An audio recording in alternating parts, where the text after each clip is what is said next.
Hello dear students, നമ്മൾ continue ചെയ്യാണ്. നമുക്കിനി പറയാനുള്ളത് കോംറ്റയെ കുറിച്ചാണ്. എൻലൈറ്റ്മെൻറ്റും കോംറ്റയും തമ്മിലുള്ള റിലേഷൻഷിപ്പിനെ കുറിച്ച്.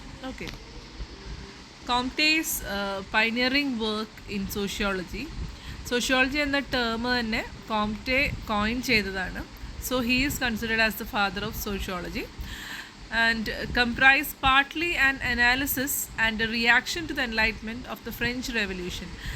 കോംറ്റയുടെ പ്രധാനപ്പെട്ട ആശയം നമുക്കറിയാം, നിങ്ങൾ പഠിച്ചിട്ടുള്ളതുപോലെ പോസിറ്റിവിസവും അതുപോലെ തന്നെ ലോ ഓഫ് 3 സ്റ്റേജസും ഒക്കെയാണ്.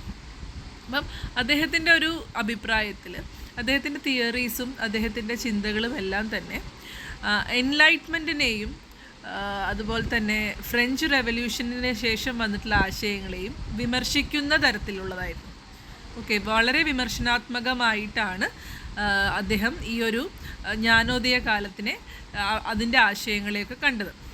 Thus Comte's positive philosophy was aimed at what he felt to be a counter to that he considered to be the ill effects of enlightenment. Actually positive philosophy എന്നതിൽ പോസിറ്റീവ് നെഗറ്റീവ് അങ്ങനെയൊന്നും ഇല്ല കേട്ടോ. Actually scientific ആയിട്ടുള്ളൊരു methodology, അതിനെയാണ് Comte positive philosophy എന്ന് ഉദ്ദേശിക്കുന്നത്. അതായത് പോസിറ്റീവായിട്ടുള്ള റിസൾട്ട് തരുന്ന ഒന്ന് എന്നുള്ള അർത്ഥത്തിൽ. ഓക്കെ, അതായത് സയൻറ്റിഫിക് ആയിട്ടുള്ള മെത്തേഡ്സ്. എന്തൊക്കെയാണ് സയൻറ്റിഫിക് ആയിട്ടുള്ള മെത്തേഡ്സ് നിങ്ങൾക്കറിയാലോ. അതായത് ഒബ്സർവേഷൻ, അതുപോലെ തന്നെ എക്സ്പെരിമെൻറ്റേഷൻ, ദെൻ ഇൻ്റർപ്രിട്ടേഷൻ. ഈ ഒരു മെത്തഡോളജിയിൽ വരുന്ന ഈ സ്റ്റെപ്പ് ബൈ സ്റ്റെപ്പ് പ്രോസസ്സിലൂടെ തെളിയിക്കപ്പെടുന്ന ശാസ്ത്രീയമായിട്ടുള്ള എല്ലാത്തിനെയും നമുക്ക് എന്തായി ഒരു ശാസ്ത്രമായിട്ട് തന്നെ അംഗീകരിക്കാം എന്നാണ് കോംറ്റെ പറയുന്നത്. ഓക്കെ, അപ്പം അദ്ദേഹത്തിൻ്റെ അത്തരം ഒരു ഫിലോസഫിയെയാണ്, അതായത് ആശയങ്ങളുടെ അല്ലെങ്കിൽ ഭാവനകളുടെ അതിഭാവുകത്വങ്ങളൊന്നും ഇല്ലാതെ, അന്നത്തെ കാലത്തൊക്കെ എന്ന് വെച്ചിട്ടുണ്ടെങ്കിൽ തിയറീസൊക്കെ മിക്കവാറും ഫിലോസഫിക്കലായിരുന്നു. ഓക്കെ, ഇപ്പോൾ കുറേയൊക്കെ എക്സ്ട്രാ കയ്യിൽ നിന്ന് എടുത്തിട്ടിട്ടും കുറേ ഭാവനകൾ ഒക്കെ ഉരുക്കി ചേർത്തിട്ടും ഒക്കെയാണ് ആളുകൾ ഫിലോസഫീസ് ഉണ്ടാക്കിയിട്ടുണ്ടായിരുന്നത്. അപ്പം അതിൽ നിന്നൊക്കെ വ്യത്യസ്തമായിട്ട് സയൻറ്റിഫിക് ആയിട്ടുള്ള മെത്തഡോളജീസ് ഉപയോഗിച്ചുകൊണ്ട് മാത്രമാണ് even if it is A social science it should be proved എന്ന് പറഞ്ഞത് കോംറ്റെ. അപ്പം അദ്ദേഹത്തിൻ്റെ ഈ ഫിലോസഫീനെയാണ് കോംറ്റേസ് പോസിറ്റീവ് ഫിലോസഫി എന്ന് പറയുന്നത്. It was aimed at what he felt to be the counter to that is considered to be the ill effects of എൻലൈറ്റൻമെൻറ്റിൻ്റെ ill effects ആയിട്ട്, ബാഹ്യ ദൂഷ്യഫലങ്ങളായിട്ട് അദ്ദേഹം കണ്ടിരുന്ന പലതിനെയും വിമർശിച്ചുകൊണ്ടാണ് അദ്ദേഹത്തിൻ്റെ പോസിറ്റീവ് ഫിലോസഫി കോംറ്റെ മുന്നോട്ട് വയ്ക്കുന്നത്. ഓക്കെ, അദ്ദേഹത്തിൻ്റെ പോസിറ്റീവ് ഫിലോസഫി എക്സ്പ്ലെയിൻ ചെയ്യാൻ വേണ്ടിയിട്ട് അദ്ദേഹം കണ്ടുപിടിക്കുന്ന ഒരു ബ്രാഞ്ച് ഓഫ് സയൻസാണ് സോഷ്യോളജി. സോഷ്യോളജി എന്നല്ല ആദ്യം അദ്ദേഹം സോഷ്യൽ ഫിസിക്സ് എന്നായിരുന്നു ഇതിനെ വിളിച്ചിരുന്നത്. Comte sociology of social physics or what he called sociology was developed as a counter to the social anarchy unleashed in France after the revolution. നമ്മൾ പലരും കരുതുന്ന പോലെയല്ല ഫ്രഞ്ച് റെവല്യൂഷന് ശേഷം ഫ്രഞ്ച് സൊസൈറ്റി ഉണ്ടായത്. ഓഫ് കോഴ്സ് ഒരു എന്താ പറയുന്നത് മൊണാർക്കിയുടെ എന്താ പറയുന്നത് തിക്തമായിട്ടുള്ള അനുഭവങ്ങളിൽ നിന്ന് രക്ഷപ്പെടാൻ വേണ്ടിയിട്ട് ആളുകൾ സമരം നയിക്കുകയും വലിയൊരു വിപ്ലവമായി അത് മാറുകയും അതിനുശേഷം പ്രജാതൽപരരായിട്ടുള്ള ആളുകൾ അല്ലെങ്കിൽ ഡെമോക്രാറ്റിക് ആയിട്ടുള്ള ആളുകളൊക്കെ പിന്നീട് ഫ്രഞ്ച് ഭരണം ഏറ്റെടുക്കുകയും ചെയ്തു എന്നുള്ളതാണ് കഥ. പക്ഷേ നമ്മുടെ ഈ സിനിമയുടെയൊക്കെ അവസാനം പറയുന്നത് പോലെ thereafter they live peacefully എന്ന് പറയുന്നത് പോലെ അല്ല കാര്യങ്ങളുണ്ടായത്. അതിനുശേഷം അവിടെ അരാജകത്വമാണ് ഉണ്ടാവുന്നത്, അനാർക്കിയാണ് ഉണ്ടാവുന്നത്. അപ്പം ഫ്രഞ്ച് റെവല്യൂഷന് ശേഷം ഉണ്ടായിട്ടുള്ള സോഷ്യൽ അനാർക്കിയുടെയൊക്കെ ഒരു കാരണം സൊസൈറ്റിയെ ശരിക്കും പഠിക്കാത്തതാണെന്നും സയൻറ്റിഫിക് ആയിട്ടുള്ള മെത്തഡോളജീസ് ഇല്ലാത്ത ഫിലോസഫീസ് അംഗീകരിച്ചത് കൊണ്ടാണ് എന്നൊക്കെയാണ് കോംറ്റെ വിശ്വസിക്കുന്നത്. അപ്പോൾ അതിനെതിരായിട്ടുള്ളൊരു കൗണ്ടർ എൻലൈറ്റ്മെൻറ്റ് പോലെയാണ് സോഷ്യോളജി കോംറ്റെ അവതരിപ്പിക്കുന്നത്. ഓക്കെ, അദ്ദേഹം അതിനുവേണ്ടി ഒരു തിയറി അവതരിപ്പിക്കുകയാണ്, ലോ ഓഫ് 3 സ്റ്റേജസ്. 3 ഘട്ടങ്ങളിലൂടെയാണ് മാനവിക ജീവിതം പുരോഗമിച്ചതെന്നും ഒരു സൊസൈറ്റലായിട്ടുള്ള ലൈഫ് അതിനുശേഷമാണ് ഉണ്ടായിട്ടുള്ളതെന്നുമാണ് അദ്ദേഹം പറയുന്നത്. ഫസ്റ്റത്തെ സ്റ്റേജ് എന്ന് പറയുന്നത് തിയോളജിക്കൽ സ്റ്റേജാണ്, in which supernatural powers and religious icons were the most important factors impacting on the society and even the world is believe to be the product of God. ദൈവം എന്നുള്ള ഒരൊറ്റ ഉത്തരത്തിലേക്ക് എത്തിച്ചേരുകയാണ്. എന്ത് കാര്യങ്ങൾക്കും super natural പവേഴ്സും ദൈവവുമാണ് ഉത്തരവാദികളെന്നും എല്ലാത്തിനും ഉത്തരങ്ങൾ അതിൽ നിന്നാണ് കിട്ടേണ്ടതെന്നുമുള്ള ഒരു വിശ്വാസത്തിനെയാണ് തിയോളജിക്കൽ സ്റ്റേജ് എന്ന് പറയുന്നത്. അതിനെ പറ്റിയിട്ട് കൂടുതൽ എക്സ്പ്ലനേഷൻസ് മുമ്പ് തന്നതാണ്.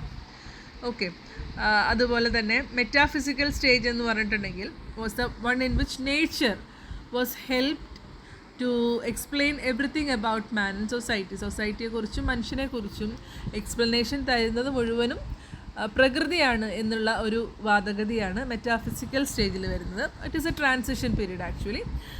Next is positivistic stage came next and was the fundamentally influenced by science and the laws that it discovered. സയൻസും ശാസ്ത്രവും അതിനുശേഷം അത് സംഭാവന ചെയ്തിട്ടുള്ള നിയമങ്ങളുമാണ് ഫണ്ടമെൻ്റലി ഈ ഒരു സൊസൈറ്റിയിലായിട്ടുള്ള എല്ലാത്തരം ഫിനോമിനകൾക്കും ഉത്തരം നൽകേണ്ടുന്നത് എന്നുള്ളൊരു സ്റ്റേജിനെയാണ് പോസിറ്റിവിസ്റ്റിക് സ്റ്റേജ് എന്ന് പറയുക. അതായത് സയൻറ്റിഫിക് മെത്തഡോളജീസ് ഉപയോഗിച്ചുകൊണ്ട് ഓരോ പ്രതിഭാസങ്ങളെയും തെളിയിക്കാൻ ശ്രമിക്കുന്നതാണ് positivistic stage. Thus, there was no God or nature in this stage as far as the explanations are concerned. അപ്പം കോംറ്റയുടെ തന്നെ എക്സ്പ്ലനേഷൻസ് എടുത്ത് നോക്കുകയാണെങ്കിൽ ഗോഡും നേച്ചറും എന്നൊന്നും എക്സിസ്റ്റ് ചെയ്യുന്നില്ല എന്നാണ് അദ്ദേഹം പറയുന്നത്. Comte's position is that it is intellectual confusion that leads to the social anarchy. സാമൂഹികമായിട്ടുള്ള അരാജകത്വത്തിന് കാരണം ഭൗതികപരമായിട്ടുള്ള ഒരു കൺഫ്യൂഷനാണ്, അല്ലെങ്കിൽ അത്തരത്തിലുള്ളൊരു ആശയക്കുഴപ്പമാണ് എന്നൊക്കെയാണ് അദ്ദേഹം പറയുന്നത്. ഇത്തരത്തിലുള്ള ആശയക്കുഴപ്പം ഉണ്ടാക്കിയത് ആരാണെന്നാണ് അദ്ദേഹം പറയുന്നത്? അതെ, ഫ്രഞ്ച് റെവല്യൂഷനിൽ ഉയർന്നു വന്നിട്ടുള്ള ഒരുപാട് ഫിലോസഫീസാണ് അത്തരം ഇൻ്റലക്ച്വൽ ആയിട്ടുള്ള കൺഫ്യൂഷൻസിലേക്ക് നയിച്ചത്. Okay, according to him the positivistic stage dominates only when even the traces of the theological and metaphysical stages have been finally reduced, if not completely eliminated, from the society.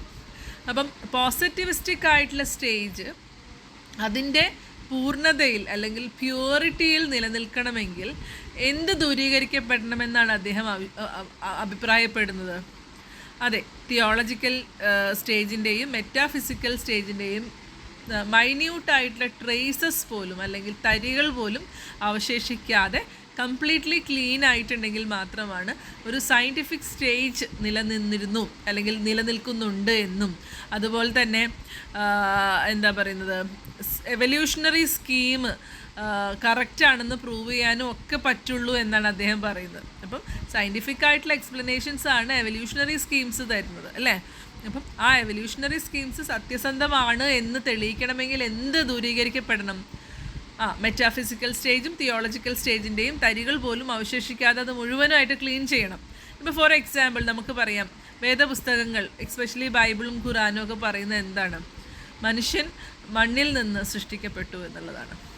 Okay, മനുഷ്യനെ ദൈവം മണ്ണിൽ നിന്ന് സൃഷ്ടിച്ചു എന്ന് പറയുന്നു. അതുപോലെ തന്നെ Hindu mythology പ്രകാരം ബ്രഹ്മാവിൽ നിന്നാണ് മനുഷ്യനുണ്ടാക്കപ്പെട്ടത്. ഡാർവിൻ്റെ സിദ്ധാന്തം എന്താണ്?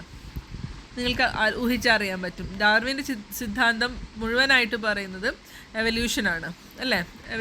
ഡാർവിൻസ് എവല്യൂഷണറി തിയറിയാണ് പറയുന്നത്. അപ്പം ഒരു ജീവാണുവിൽ നിന്ന് എന്താ പറയുന്നത്, എവല്യൂഷണറി പ്രോസസ്സിലൂടെ കടന്നുപോയി ഇന്നത്തെ മോഡേൺ മാൻ എങ്ങനെ ഉണ്ടായി എന്നുള്ളതിൻ്റെ എക്സ്പ്ലനേഷനാണ് അദ്ദേഹം സയൻറ്റിഫിക് ആയിട്ട് തരാൻ ശ്രമിക്കുന്നത് വിത്ത് എവിഡൻസ്.